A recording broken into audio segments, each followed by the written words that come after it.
Hey guys, Steven the Salon Guy here, and welcome to the Salon Guy on Demand. So you just graduated beauty school. You have a long road ahead of you. And this video hopefully is going to help you break down and get some really good understanding of what the salon industry is going to be like. Now, this particular video is focused more on stylists. I'm gonna have a separate video for salon owners, but this one is focused on your path to becoming a stylist. Some of you guys may have been working already in beauty school, which is really great, and some of you may have been just going to school and not working. I personally myself actually worked in beauty school part-time, and I went to school part-time. So I was already working when I was going to school, which was a big help. Also a little bit challenging because school was like, hey, this is what we teach you in school. What you learn in the salon is totally separate.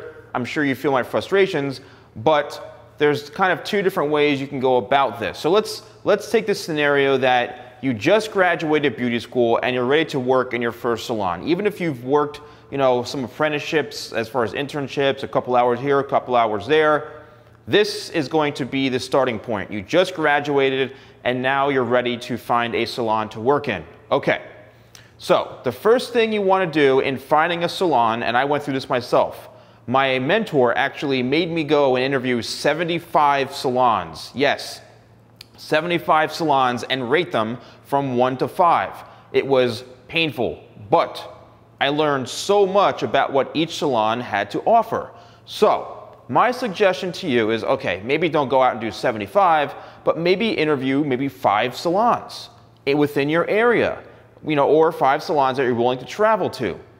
And out of those 5, rate them from 1 to 5.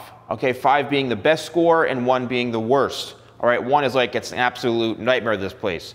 You need to realize that this is your career. This is your future. You don't want to just jump the gun and go to any salon that will hire you or any salon that you think would be a great salon to work in.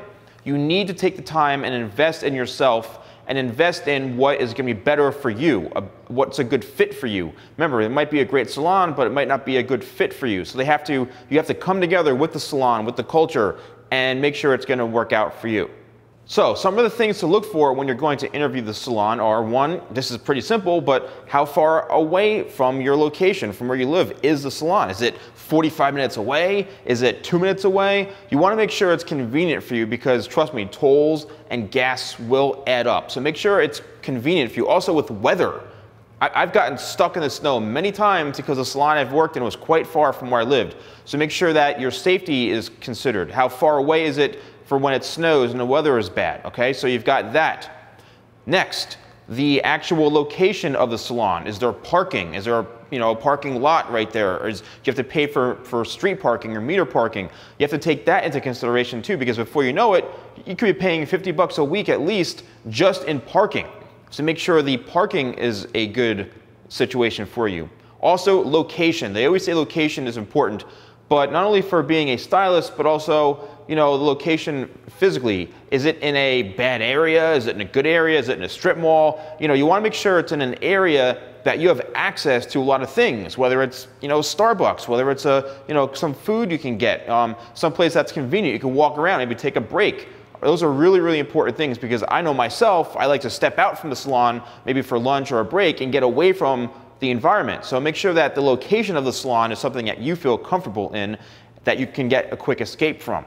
So once the actual physical location of the salon is set up, from the way it looks to the location to the distance, what are the first things you feel when you walk into this place? It's very, very important, from how the front desk is, from how the customer service is, from how the lights are, from the decor of the salon. Is it really modern? Is it really outdated? You have to take these things into consideration. If it's something that you feel you're not really crazy about, well, imagine a client walking in. They're probably looking at this the same way. Make sure this place is a good match for you and your taste. You have to have a taste for what's going to work best for you. You can't be super picky because, again, this is your first salon, but you have to have really, really good taste, and you want to walk into a place that you feel proud to work in. All right, next, let's talk about the actual interview. Most likely, you're going to interview with a salon owner or a salon manager. If they simply ask you, hey, fill out an application, and then that's it, that might be a red flag, okay? A good salon will maybe want to see you do an application. Yes, that's fine for just standard information. But they're going to ask you a series of questions like, what school did you go to? Are you motivated? Are you driven? Where do you want to be in your future, in your career, in your future? Do you want to work for a company? Do you see yourself being booked? Do you want to, just all these like really career-focused questions. Those are really important because that shows you that they're interested and they're looking for quality people. If they just sit there and ask you to fill out a resume and, oh, when did you graduate recently? Okay, when can you start? Trust me, those are all red flags of a place that's pretty much what I call the standard salon. All right, there's so many standard salons out there that aren't really looking for the proper people, and an average salon is going to get average people. I hate to say it, or you're going to get people that are super qualified working in an average salon, which really doesn't benefit them much as well. So you're going to sit with the salon owner. He or she's going to ask you questions, or even the manager. And what you want to do is you actually want to interview them. Okay, yes, they can interview you, but you have to be sure you can ask them a series of questions too. For example, what is there a high turnover rate here? How many assistants do you currently have? Do you have a training program? That is the most important thing. Do you have an assistant or apprenticeship training program so that a year from now I can be on the floor? And if they say no, they don't, or if they say, oh, we send you to classes here and there, trust me, say to them, well, I want to see on paper an extensive program that you have in place that is going to lock in my future so that I feel more comfortable working here. And also say, can you talk to one of the assistants or someone who went through the program? Because if they say yes, yes, yes, and they don't have anything to back it up, sorry folks, red flags. It's going to be just like every other salon out there that's destined to not really go too far. So ask them if they have that program in place. Ask them about your starting salary or your hourly rate. So a lot of times, I hate to say it, you're not going to be making big money as an assistant. All right, you're looking at maybe $10 an hour to $12 an hour. They don't really, it's not really big money. I hate to say it, but you do get tips. The tips really can add up. And I remember myself being an assistant many years ago. I used to do pretty well on tips because I was, charming. I was funny. I was great at what I did. I gave great shampoos. I was really attentive to the client, and they really liked that, so they tipped me better.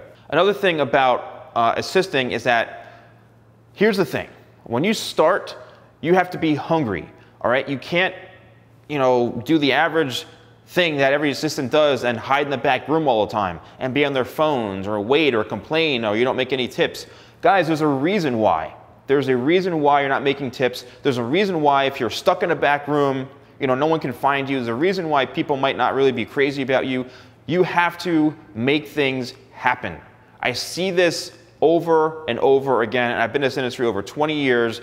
90% of assistants do not have the drive, do not have the work ethic to just do it on their own, to just be super motivated and not have to be told what to do.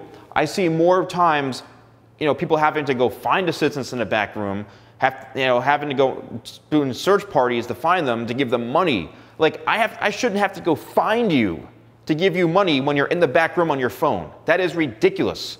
Okay, so word of advice: do not wait for things to happen. Constantly be on the floor. Constantly be ready to sweep if you see hair. Constantly be ready to say, hey, can I help you with the blow dry? Hey, can I help you with this? I'm telling you, if you want to make something of yourself and get ahead in this industry, you have to show effort. You have to show passion and drive. You have to. Trust me.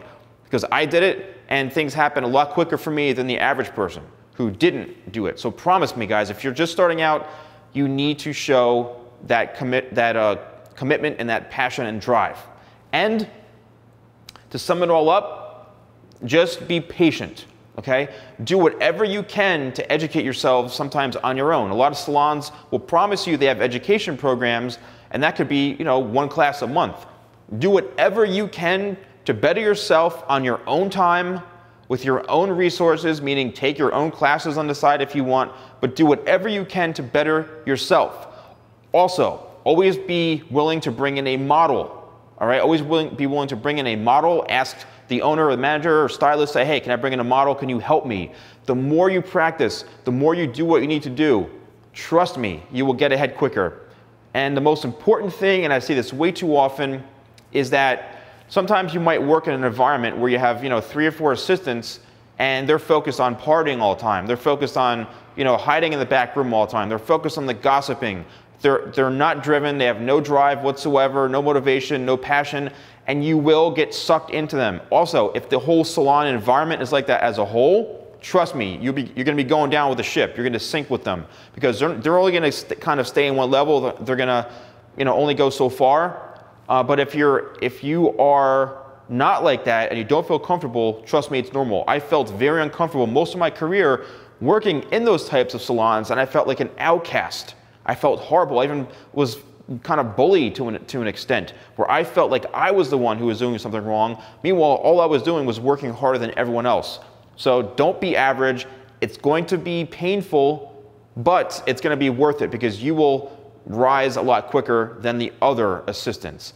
And over time, make sure that, say, 6 months from now, a year from now, you are ready to go on the floor. You have some sort of test you can do or some sort of training program that you can do to really get yourself to where you want to be. So I hope you guys really enjoyed this. Again, this is more focused on people, you guys that are just graduating beauty school. You need to hear this advice. Trust me, I've been in this industry way too long. I've seen this a million times, and I'm really sharing this information to you to really benefit you guys. So thank you all for watching. I've got so many more videos coming your way on the Salon Guy on Demand, and I'll see you guys next time.